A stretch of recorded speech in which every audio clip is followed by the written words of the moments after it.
zany fa nitaretra sy ny ravo maitso zany dia taly eo amin'izay mapolo sy roanjato kilao zay lany tanina ranojezika sahala amin'izao zay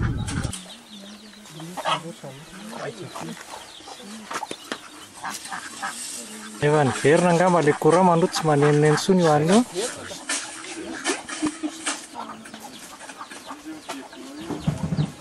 Tain'omby alefa ao anatiny zany a tain'omby alefa ao anatiny zany amin'le ravina 250 kilo dia mandeha tain'omby tsika 570 kilo ao anatiny io.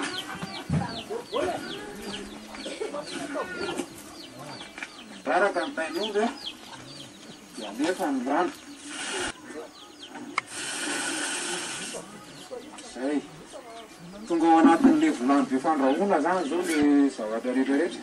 Andro vitsivitsy no ilain'ny lany vao mahavita akora ary rehefa afaka herinandro dia tsy maintsy mitazana ny akora mba tsy hanapahany sy fe dia ao aorian'ny tsy mitazana dia atao anaty kitapo-lamba ny akora ka andrahoana ao anaty vilany be mba hamonoana ny soeriny.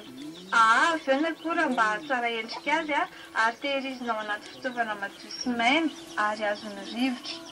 Arakaraka ny fikojakojana ny fitehirizana ny akora moa no mahatsara ny vokatra kofehy avy amin'ny lany.